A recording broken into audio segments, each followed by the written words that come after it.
எல்லாரும் கண்ணகியை ஏன் தெரியுமா போற்றுகிறார்கள்? யாரும் நினைச்சு பாத்தீங்க ஏன் போற்றுகிறார்கள்? யாராவது ஒருத்தர் சொல்லுங்க, கண்ணகி ஏன்பா ஒரு ஐகானா இருக்கிறா நமக்கு? கணவனுக்காக இப்பதானே சொன்ன மனைவிக்காக வந்து நிக்கணும்னு, அதுக்கு கை தட்டல. கணவனுக்காக போராடினாள் கிடையாதுங்க. கணவனுக்காக போராடியதனால் கண்ணகி புகழ் பெற்றாள் என்று சொன்னால் என்னால் ஏற்றுக்கொள்ளவே முடியாது. இல்ல, அவள் மதுரை எரிச்சதுனாலே இல்ல, அதுதாங்க இல்ல. எங்கங்க தட்டி கேட்டாவ? யார் தவிர தட்டி கேட்டா? புருஷனுடைய தவிர கேட்டாளா? கொஞ்சம் நான் வரேன் வரேன் வரேன். இதுக்குதான் புத்தக கண்காட்சி, இதுக்குதான் மீட்டிங்க. கண்ணகியை ஏன் தெரியுமா நான் போற்றுகிறேன்?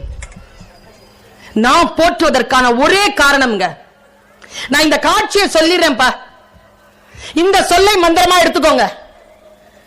நம்ம வாழ்க்கையில நிறைய போராட்டங்களை சந்தித்துக் கொண்டிருக்கிறோம். இன்றைக்கு குடும்பம் என்கின்ற நிறுவனம் தகர்ந்து கொண்டிருக்கிறது. குடும்பம் என்கின்ற நிறுவனத்தை நாம் பிடித்து எழுப்புவதற்கான வாய்ப்பு பெண்களிடத்தில் அதிகமாக இருக்கிறது. அதனால் நான் இதை சொல்லி போகிறேன்.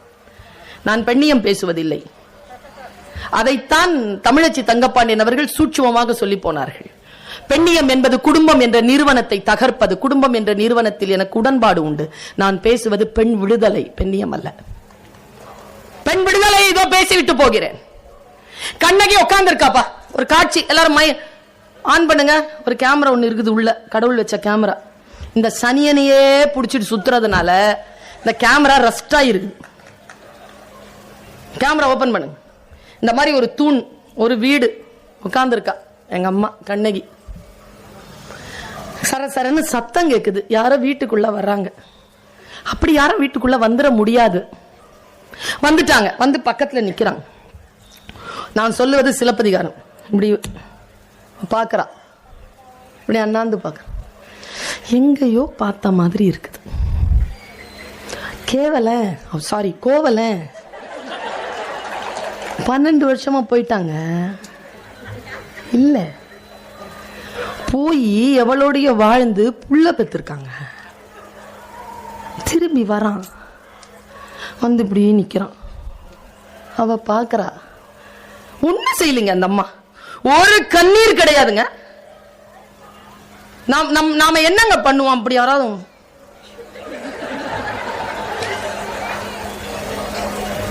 நினைச்சு பாருங்க, என்ன பண்ணுவோம் நாம்? அவ என்ன பண்ணா தெரியுமா? உட்காந்துரு, கண்ணகி எந்திரிக்கிறா. ஐயோ, இந்த எந்திரிச்சிட்டா. சலம் புனர் கொள்கை சலதியோடு ஆடி குலநெரு வான்பொருள் குன்றம் தொலைத்த இளம்பாடி எனக்கு நாணத்தரும். என்ன அர்த்தம்? சலம் புனர் கொள்கை சலதியோடு ஆடி 12 ஆண்டுகள் தான் வாழ்ந்த பெண்ணை சலதி என்கிறான். சலதி என்றால் கேவலமான குணம் கெட்ட நடிகை. 12 வருஷம் வாழ்ந்த பெண்ணை இங்க வந்து சொல்றான். என்னுடைய குலம் தரும் வான் பொருள் குன்றம் தொலைத்தேன். குன்றம் போல் இருந்த பணத்தை தொலைச்சிட்டேம்மா. இளம்பாடி எனக்கு நாணத்தரும். நான் வந்து ரொம்ப வெக்கப்பட்டு முன்னால நிக்கிறேன். நல்லா தெரிஞ்சுக்கோங்க, இமோஷனல் இன்டெலிஜென்ஸ் ஆண்களுக்கும் பெண்களுக்கும் இருக்கிற பிரச்சனை இது. ஆண்களுக்கு ரொம்ப புத்தி வேலை செஞ்சு முக்கியமான இடத்துல பேசிடுவாங்க. உணர்ச்சி வசப்பட்டாங்கன்னு வச்சுக்கோங்களேன், ஆண்கள் பேசவே தெரியாது அவங்களுக்கு. பெண்களுக்கு புத்தி வேலையே செய்யாது, உணர்ச்சி வசப்பட்டா சூப்பரா பேசுவாங்க.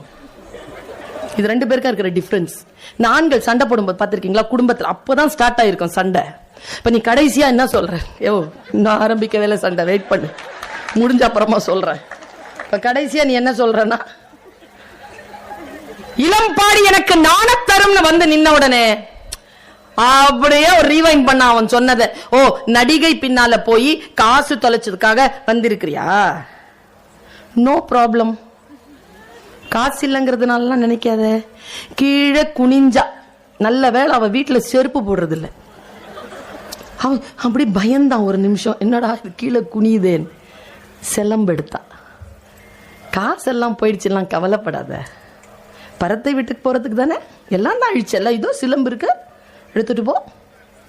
சிலம்புல கொன்முங்கிறான். எந்த டைலாகும் கிடையாதுங்க முன்னுக்கு பின்னுக்கு. சிலம்புல கொன்முன உடனே அவன் பதறினாங்க. பதறி சொன்னான், இல்ல கண்ணகி, நான் காசுக்காக வரல. பார்த்தா உன் கூட வாழ வந்திருக்கேன். ஒற்றை சொல்லுங்க பெண்ணுக்கு, உன் கூட வாழ வந்திருக்கேன். ஒன்னும் செய்யலங்க. அந்த அம்மா நேரா போய் துணிமணி எல்லாம் எடுத்து போட்டு பேக்கெட் போட்டுட்டு வச்சுக்கிட்டு, அம்மாட்ட சொல்லல, அப்பாட்ட யாருக்கிட்ட கூட நின்னா. கண்ணகி இப்படி கோவலன் பாக்குறாங்க அவளை. 12 வருஷம் காணுங்க, 5 நிமிஷத்துல வான உடனே வந்துட்டாங்க. அவ 12 வருஷமா ஒரு இடத்துல உட்கார்ந்து இருந்த பொண்ணு, வாழ்க்கையெல்லாம் அழிச்ச பொண்ணு, வான உடனே வந்துட்டான். இவன் மனசுல இருக்குது, நான் சொல்லவா, அவன் செத்த இடம் அதான். ஒண்ணு கத்தி சட்டையை கிழிச்சிருக்கணும், இல்லைன்னா மூஞ்சில அரைஞ்சுக்கிட்டு அழுது இருக்கணும். 2 வேலையும் செய்யல அவ. வாட் நெக்ஸ்ட் என்ன பாருங்க. அதனால எனக்கு பிடிக்குங்க கண்ணகிய, அதனால பிடிக்கணும். இப்படி நடந்து வர்றாங்க, அது வரைக்கும் எதுவுமே பேசல. நடந்து வர்றாங்க, மாதரி வீட்டுல சாப்பிடுறாங்க. சாப்பிடும் போது அவனால பொறுக்கவே முடியாம ஒரு கேள்வி கேட்டாங்க. பொறுக்கவே முடியாம கேட்டான், கண்ணகி, எழு என்றதும் எழுந்தனை, இது என் செய்தனை. நீ வந்து கூப்பிட்டு நான் வந்திருப்பேனா? நான் வந்து கூப்பிட்ட உடனே வந்துட்டியே, என்ன எப்படி? உங்களுக்கு பதில், போற்றா ஒழுக்கம் புரிந்தீர். அதாவதுங்க, வாணியம்பாடி இங்கிருந்து பக்கமான்னு தெரியல எனக்கு, இல்ல இந்த பக்கம் ரூட். அது அங்க செருப்பு கடை நிறைய இருக்கு. ஒட்டு மொத்தமா வாணியம்பாடியில் இருக்கிற எல்லா செருப்பையும் சேர்த்து ஒத்த செருப்பா மாத்தி ஓங்கி அடிச்சா எப்படி இருக்கும், அப்படி சொல்லிச்சுங்க அந்த அம்மா. ஒரு டயலாக இளங்கோ எழுதுறார். போற்றா ஒழுக்கம் புரிந்தீர், யாவதும் மாற்றம் ஏதும் நிகழ்த்த முடியா வாழ்க்கையின் ஆதலின் எழு என்றதும் எழுந்தனன். ஒழுக்கம் இல்லாத வேலையை செஞ்சிட்டடா, என்னால ஒழுக்கம் இல்லாத செயலை மாத்த முடிஞ்சுதா? என்னால வேற கல்யாணம் பண்ணிக்க முடிஞ்சுதா? இல்ல உன்னை கொண்டு போய் அங்கிருந்து மீட்டு கொண்டு வந்து உன்னை குடும்ப வாழ்க்கையில் ஈடுபடுத்த முடிஞ்சுதா? சோமகுண்டத்தையும் சந்திரகுண்டத்தையும் குளிச்சனா காமதேவன் உனக்கு அருள் செய்வான், உன் கடவுள் உனக்கு உன்னிடத்தில் வந்து சேருவான் என்று சொன்ன பொழுது, காமத்தினால் கணவனை கொள்வது பெண்ணினத்திற்கு, குலப்பெண்களுக்கு வழக்கம் இல்லை என்று நான் அதை மறுத்தேனே. எதை மாற்ற முடிந்தது என்னால்? எதை மாற்ற முடியலையே. அதனால எழு என்றதும் எழுந்தனன். இதெல்லாம் இன்னைக்கு இருக்கிற ஆட்களுக்கு குறிப்பு. இன்னைக்கும் கண்ணகி தான் வீட்டில் இருக்கிறது.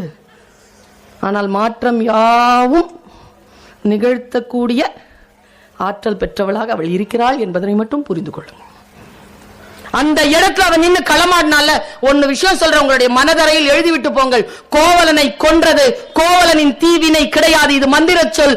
கோவலனை கொன்றது கோவலனின் தீவினை கிடையாது, கண்ணகியின் நேர்மை.